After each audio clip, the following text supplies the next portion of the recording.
வணக்கம் traders, this is Mathi. Welcome to my channel trading for life. Traders அனைவருக்கும் என் இனிய தமிழ் புத்தாண்டு தின நல்வாழ்த்துக்கள். அதுக்கப்புறம் பார்த்தீங்கன்னா இந்த வருஷத்துலேருந்து கைஸ், இந்த தமிழ் புத்தாண்டுலேருந்து ட்ரேடிங்கில் நீங்கள் எல்லாம் உங்களோட லாஸஸ் எல்லாம் நல்லா ரிலீஸ் பண்ணிவிட்டு நல்ல சக்ஸஸ்ஃபுல்லாக போகணுன்னு நான் வாழ்த்துறேன் கைஸ். அதுக்காக நான் என்னோடய வீடியோஸில் மேக்ஸிமம் ரிஸ்க்கை கம்மியாக எடுத்து எப்படி ப்ராஃபிட் பண்ணுறது அப்படின்ற லாஜிக்ஸ்லாம் பற்றி என்ன அப்கமிங் வீடியோஸில் சொல்கிறேன். So wish you all a great success in trading journey guys. இந்த புத்தாண்டுலேருந்து எல்லாரும் சக்ஸஸ் பண்ணணும்னு முதல்ல நான் வாழ்த்துறேன். வாங்க வீடியோக்குள்ளே போகலாம். இன்றைக்கி என்ன பார்க்கலான்னா, ஆக்சுவலி நேற்று மார்க்கெட்டில் என்ன நடந்தது, நாளைக்கு என்ன நடக்க வாய்ப்பு இருக்குன்றதை பார்க்கலாம். ஃபஸ்ட்டு வந்து நம்ம ஹவர்லியில் பார்ப்போம் கைஸ். ஹவர்லியில் பார்த்தீங்கன்னா மார்க்கெட் வந்து இந்த 23,850 வந்து ஒரு ஸ்ட்ராங் ரெசிஸ்டன்ஸாக இருந்தது. அது ஆக்சுவலாக பார்த்தீங்கன்னா ஃப்ரைடே அன்றைக்கி நல்லா பிரேக் ஆகி க்ளோஸ் வச்சுது கைஸ். அப்புறம் இந்த வீக்கெண்டில் திருப்பி நம்ம இந்த ஜியோ பாலிட்டிக்கல் டென்ஷன் இருக்கிறதுனால இந்த ஸ்டேட் ஆஃப் ஹார்மஸை க்ளோஸ் பண்ணுவாங்க அப்படின்னதுனால இந்த இஸ்ரேல் திருப்பி இவங்க அட்டாக் பண்ணதுனால அன்றைக்கி மார்க்கெட் நல்லா பெருசாக ஃபால் ஆச்சு, ஒரு 500 பாயிண்ட்ஸ் ஃபால் ஆச்சு. பட் ஆனால் 500 பாயிண்ட்ஸ் ஃபால் ஆனாலும் திருப்பி இன்ட்ராடேயில் பார்த்தீங்கன்னா ஒரு 300 பாயிண்ட்ஸ் ரெக்கவரி கொடுத்துருச்சு மார்க்கெட்டு. ரெக்கவரி கொடுத்தாலும் இந்த 23,850 பக்கத்தில் தான் கைஸ் மார்க்கெட் க்ளோஸ் ஆச்சு. இன்னைக்கு நமக்கு இன்னைக்கு தாங்க க்ளோஸ் ஆச்சு. நேற்றுக்கு என்னென்ன வாய்ப்பு கொடுத்துன்னு போயிட்டு லோயர் டைம் ஃப்ரேமில் பார்ப்போம். லோயர் டைம் ஃப்ரேமில் பார்த்தீங்கன்னா ஃபர்ஸ்ட் 15 மினிட்ஸ் கேண்டில் பார்த்தீங்கன்னா ஒரு க்ரீன் கேண்டில் வச்சாங்க கைஸ். அதுக்கப்புறம் பார்த்தீங்கன்னா அந்த 15 மினிட்ஸ் கேண்டில் பிரேக் பண்ண பிறகு ஒரு ரீடெஸ்ட் பண்ண பிறகு நீங்கள் ஒரு ட்ரேட் ட்ரை பண்ணியிருந்தீங்கன்னா உங்களுக்கு ஒரு 1:2 கிடச்சிருக்கும். திருப்பி 23,850 மார்க்கெட் போயிடுச்சு. ஒரு 700 ட்ரேட் எடுத்தீங்கன்னா ஒரு 150 பாயிண்ட்ஸ் கிடச்சிருக்கும். அது எப்படிலாம் ஆப்பர்ச்சுனிட்டி கொடுத்துருந்துன்னு இன்னும் போயிட்டு 5 மினிட்ஸில் பார்க்கலாம். 5 மினிட்ஸில் பார்த்தீங்கன்னா ஃபஸ்ட்டு கேண்டில் இந்த intraday first 5 minutes candle break out கொடுத்த பிறகு திருப்பி ரீடெஸ்ட் பண்ண பிறகு நீங்கள் ஒரு ட்ரேட் எடுத்தீங்கன்னு வச்சுக்கோங்க கைஸ். இந்த 23,700 கிட்ட ட்ரேட் எடுத்தீங்கன்னா நீங்கள் நெக்ஸ்ட் டார்கெட்டை இதை நீங்கள் ஃபிக்ஸ் பண்ணிக்கலாம். 23,840 850 கிட்ட இந்த இடத்துல கூட போய் க்ளோஸ் பண்ணிடலாம் நீங்கள் ட்ரேடை. ஏன்னா உங்களோட நெக்ஸ்ட் ரெசிஸ்டன்ஸ் ஜோன் இதுதான். நார்மலாக ஒன்று நான் பார்த்ததில் தெரிஞ்சது கைஸ், நீங்கள் மார்க்கெட் பெரிய ஃபாலு அது மாதிரிலாம் ஆகுதுன்னா அன்றைக்கி இன்ட்ராடேயில் அட்லீஸ்ட் ஒரு 50% ரெக்கவரி கொடுத்துருவோம் மார்க்கெட்டு. ஆனால் இன்றைக்கி பார்த்தீங்கன்னா மார்க்கெட் நல்லாவே ரெக்கவரி கொடுத்தது. ஆக்சுவலி இங்கேருந்து விழுந்த மார்க்கெட்டில் பார்த்தீங்கன்னா ஃபிப்பில் போட்டிங்கன்னா தெரியும், 0.50 வந்து 23,830, ஒரு 23,900 வரைக்கும் மார்க்கெட் போச்சு. இப்போ கடைசியாக பார்த்தீங்கன்னா ஒரு 50% ரெக்கவரியில் க்ளோஸ் பண்ணிட்டான். 23,818 க்ளோஸ் பண்ணியிருக்கான். பார்த்தீங்களா, கரெக்டாக ஒரு பெரிய கேப் டவுனு ஒரு கேப் அப் வந்ததுன்னா ஒரு 50% ரெக்கவரி கொடுத்துட்டு அதுக்கப்புறம் மார்க்கெட் அதோட டேரக்ஷன் எடுத்துரும். பட் அது இன்ட்ராடேவை பொறுத்த வரைக்கும் நீங்கள் அதில் எதனா ஆப்பர்ச்சுனிட்டி கிடச்சதுன்னா நீங்கள் வந்து பையிங் ட்ரை பண்ணலாம். சரி, பெருசாக ஃபால் ஆயிருக்கே மார்க்கெட் அப்படியே கீழே போயிருமானா அப்படிலாம் போயிடாது. அப்போது இதை உடைச்சி திருப்பி ஒரு சப்போர்ட் எடுப்பான், திருப்பி ரீடெஸ்ட் பண்ணிவிட்டு அப்புறம் தான் கீழே போவான். ஸோ நீங்கள் மார்க்கெட் அப்சர்வ் பண்ண தான் உங்களுக்கு நிறைய நாலேஜ் கிடைக்கும். இந்த இடம் பார்த்தீங்கன்னா நமக்கு ஒரு ஆப்பர்ச்சுனிட்டி கொடுத்தோம். இந்த இடத்துல இதுதான் நம்ம வந்து ஒரு பர்ஃபெக்ட் ஆப்பர்ச்சுனிட்டி. திருப்பி இந்த இடத்துலேருந்து ஏறின மார்க்கெட்டை திருப்பி இங்கே ரீடெஸ்ட் பண்ண பிறகு நீங்கள் ஒரு ட்ரேட் டைப் பண்ணியிருந்தீங்கன்னா உங்களுக்கு ஒரு 140 பாயிண்ட்ஸ் கிடச்சிருக்கும். ஆப்ஷன்ஸில் என்ன இருக்குன்னு பார்ப்போம். அதே இது நீங்கள் பார்த்தீங்கன்னா நான் உங்களுக்கு என்ன சொன்னேன்னா, மார்க்கெட்டை வந்து 1040க்கு 23,700 கிட்ட இந்த கேண்டில் க்ளோஸ் போகிறப்போ ஒரு ட்ரேட் எடுக்கிறீங்கன்னு வச்சுக்கோங்களேன். ஆப்ஷன்ஸில் போய் பார்த்தீங்கன்னா 23,600 எடுக்கிறீங்க அப்படின்னா மார்க்கெட் எங்கே இருக்குது, இந்த ரேஞ்சில் இந்த கேண்டலுக்கு அப்புறம் நீங்கள் ஒரு ட்ரேட் எடுக்கிறீங்க. அரௌண்ட் 140ல் ஒரு ட்ரேட் எடுக்கிறீங்கன்னு வச்சுக்கோங்களேன். உங்களுக்கு மார்க்கெட் வந்து எவ்வளோ கொடுத்துருக்கு, நீங்கள் மினிமம் இதை பிடிச்சிருந்தா கூட போதும், 260 பாயிண்ட்ஸ் மார்க்கெட் உங்களுக்கு வந்து கொடுத்துருக்கும். ஒரு 20 பாயிண்ட்ஸ் ஸ்டாப் லாஸ் 1:3 கொடுத்துருக்கும். நீங்கள் 25,850 வரைக்கும் வெயிட் பண்ணியிருந்தா கூட போதும், உங்களுக்கு 300 பாயிண்ட்ஸ் 300 கிடச்சிருக்கும். 140 to 300 அரௌண்ட் 160 பாயிண்ட்ஸ். நீங்கள் அதை பிடிக்காட்டியும் ஸ்டார்டிங்லாம் நீங்கள் இதை பிடிச்சிங்கன்னா போதும், 1:2 1:3 பிடிச்சிங்கன்னா போதும், நீங்கள் ட்ரேடை க்ளோஸ் பண்ணிடலாம். உங்களுக்கு ஒரு நல்ல ப்ராஃபிட்டாக இருந்திருக்கும். 140ல் ட்ரேட் எடுக்கிறீங்க, 242ல் க்ளோஸ் பண்ணுறீங்க, 100 பாயிண்ட்ஸ் கைஸ். எவ்வளோ stop loss, 20 points stop loss, 1:5 market கொடுத்துருக்கு. சரிங்களா, நமக்கு ஒரு ட்ரேடு உருப்படியான ட்ரேட் கிடச்சா போதும். நம்ம இன்ட்ராடேவை பொறுத்த வரைக்கும் நீங்கள் 5 பாயிண்ட் 10 பாயிண்ட்ஸ் ஸ்கேல்பிங் ட்ரை பண்ணுறதை விட நீங்கள் இது மாதிரி ஒரு பர்ஃபெக்ட் ட்ரேட் எடுத்திங்கன்னா அந்த ட்ரேடை ஒரு ட்ரேட் நல்ல ட்ரேட்டாக கிடச்சா போதும்.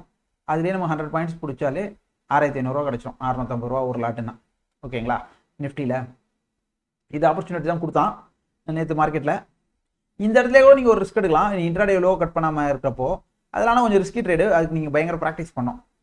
நீங்கள் பார்த்தீங்கன்னா இந்த இடத்துல போய் இருக்குது, இந்த இடத்த கட் பண்ண பிறகு கூட நான் ட்ரேட் எடுக்கலாம் நீங்கள் கான்ஃபிடென்ட்டாக. ஏன்னா கீழே லோவை பிரேக் பண்ண முடியாமல் திருப்பி ஒரு நல்ல ஸ்ட்ராங் கேண்டில் புல்லிஷ்னஸ் வந்ததுன்னா இங்கே கூட நீங்கள் ட்ரேட் எடுத்துகிட்டு உங்கள் ட்ரேடை டே ஐயில் கூட க்ளோஸ் பண்ணிக்கலாம். அது ஒரு ஆப்பர்ச்சுனிட்டி. நீங்கள் ட்ரேடிங் எப்படி வேணாலும் எடுக்கலாங்க. இப்போ ஒவ்வொருத்தர் ஒவ்வொரு மாதிரி ஹேண்டில் பண்ணுவாங்க. நீங்கள் சிம்பிளாக எப்படி எப்படி சிம்பிளாக ட்ரேட் எடுக்க முடியும்னு கற்றுங்க. நம்ம சேனலை பொறுத்த வரைக்கும் சிம்பிள் தான் வந்து ப்ராஃபிட்டபுளாக கொடுக்க முடியும். காம்ப்ளெக்ஸாக இருந்ததுன்னா அது வந்து அன்ப்ராஃபிட்டபிள் தான். அதுதான் என்னோட தம் ரூல். என்னோட இதில் கூட கவர் பேஜில் கூட அதுதான் இருக்கும், என்னோட யூடியூபோட கவர் பேஜில். சிம்பிள் திங்ஸ் நம்மள்ட்ட வந்து பெரிய இண்டிகேட்டர்ஸ் அது எதுவுமே கிடையாது கைஸ், வெறும் ப்ரைஸ் ஆக்ஷன் தான். இது மாதிரி இதெல்லாம் நீங்கள் ப்ரைஸ் ஆக்ஷன்ஸ் கீழே இருந்து மேலே போட்டு ஒன்லி ப்ரைஸ் ஆக்ஷன்ஸில் மட்டும் தான் கண்டுபிடிக்க முடியும். வேறு எந்த இண்டிகேட்டர் போட்டிருந்தாலும் இங்கெல்லாம் நீங்கள் உங்களுக்கு கீழே போகிற மாதிரி தான் மார்க்கெட் காமிச்சிருக்கும். ஏன்னா மார்க்கெட் ஆல்ரெடி 500 பாயிண்ட்ஸ் விழுந்ததுனால. ஸோ நீங்கள் ப்ரைஸ் ஆக்ஷனை நீங்கள் நல்லா ஸ்ட்ராங்காக கற்றுக்கோங்க. அதை கற்றுக்கிட்டீங்கனாலே ட்ரேடிங்கில் நீங்கள் வந்து ஈஸியாக சக்ஸஸ் பண்ணிடலாம். சரி, ஓகே கைஸ், இன்னைக்கு மார்க்கெட்டில் இதுதான் கொடுத்தது நமக்கு ஒரு 60 to 70 பாயிண்ட் ஆப்பர்ச்சுனிட்டி கொடுத்தது. நீங்கள் ஃபியூச்சரில் ட்ரேட் எடுத்தீங்கன்னா 700லேருந்து ஒரு 150 பாயிண்ட்ஸ் உங்களுக்கு தாராளமாக ஒரு ஆப்பர்ச்சுனிட்டி கொடுத்துருக்கோம். உங்களுக்கு ஸ்டாப் லாஸையும் அடிச்சிருக்காது. உங்களுக்கு நீங்கள் இந்த ட்ரேட் எடுத்தீங்கன்னா மேக்ஸிமம் ஸ்டாப் லாஸை நீங்கள் வச்சுட்டு ஒரு ட்ரேட் எடுத்தால் நம்ம ஹோல்டு பண்ண பழகணும் கைஸ். நம்ம வந்து ஒரு கேண்டில் பார்த்து பயப்படுறது, 2 கேண்டில் பார்த்து பயந்தெல்லாம் ட்ரேட் எடுத்தீங்கன்னா கண்டிப்பாக ட்ரேடிங்கில் ஜெயிக்க முடியாது. நீங்கள் ஹோல்டு பண்ணி பழகணும். இந்த 20 பாயிண்ட் ஸ்டாப் லாஸை பார்த்தீங்கன்னா இங்கே நீங்கள் ஸ்டாப் லாஸ் போட்டிங்கன்னா கண்டிப்பாக அது ஹிட்டே ஆயிருக்காது. நீங்கள் இங்கே ட்ரேட் எடுத்திருந்தீங்கன்னா 120ல் இங்கே போயிட்டு திருப்பி இங்கே ஒரு ரீடெஸ்ட் வந்தால் கூட இங்கே வரைக்கும் தான் வந்திருக்கு. பார்த்தீங்கன்னா நீங்கள் ஒரு கொஞ்சம் இங்கே இந்த இடத்துல ட்ரேட் எடுத்து இங்கே க்ளோஸ் பண்ணால் உங்களுக்கு வந்து ஒரு 140 பாயிண்ட்ஸ் கிடச்சிருக்கும். நீங்கள் இன்னும் ஒரு லாட்டை விட்டுருந்தீங்கன்னா கூட உங்களுக்கு திருப்பி 300ல் போய் கூட க்ளோஸ் பண்ணிருக்கலாம் பேஸ்ட் ஆன் ஸ்பாட் சார்ட். ஓகேங்களா? சரி ஃப்ரெண்ட்ஸ், நாளைக்கு மார்க்கெட்டில் என்ன நடக்குதுன்னு பார்க்கலாம். மார்க்கெட் பார்த்தீங்கன்னா நமக்கு இன்னைக்கு லீவு, பட் குளோபல் மார்க்கெட்லாம் ஒர்க் ஆகுது. குளோபல் மார்க்கெட்டில் எப்படி ரியாக்ட் ஆகிருக்குன்னு பார்ப்போம். இன்னைக்கு பார்த்தீங்கன்னா க்ரூடு வந்து நல்லா ஃபாலோ ஆயிருக்கு, யூஎஸ் மார்க்கெட்லாம் நல்ல ஏறி இருக்கு. ஸோ நமக்கு வந்து நாளைக்கு கொஞ்சம் கேப் அப் தான் இருக்கும். இப்போவே பார்த்தீங்கன்னா நமக்கு ஒரு 300 பாயிண்ட்ஸ் கேப் அப்பில் தான் மார்க்கெட் ஷோ ஆகிட்டு இருக்கு. நம்ம ஜிஃப்ட் நிஃப்டியை பார்க்கலாம் என்ன பண்ணுறான்ட்டு.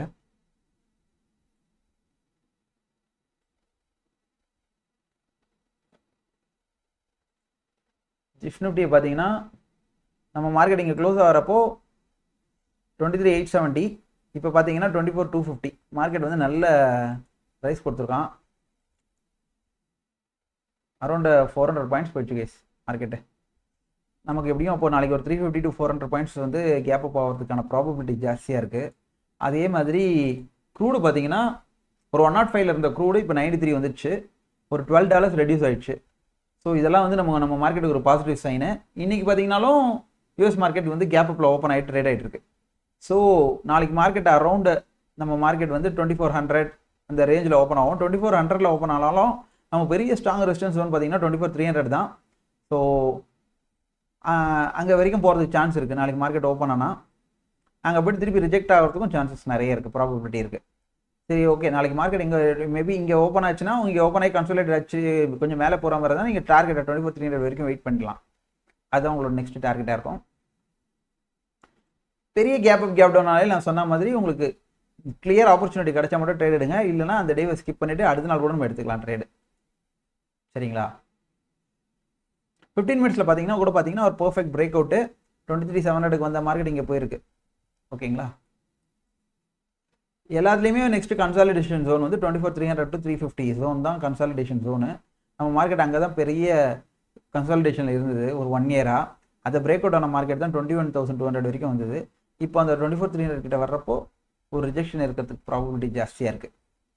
டியூ டு குளோபல் ஃபேக்டர்ஸ்னால நம்ம மார்க்கெட்டில் நல்லா ஏறும் நாளைக்கும். அதே மாதிரி ஸ்டாக்ஸ் எல்லாம் கூட நல்லா ஏறும்.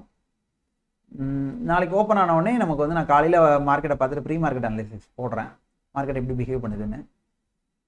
ஓகேங்களா? வீடியோ ரெகுலராக வாட்ச் பண்ணுங்கள். வாட்ச் பண்ணிங்கன்னா உங்களுக்கு நிறைய அப்டேட்ஸ் கிடைக்கும்.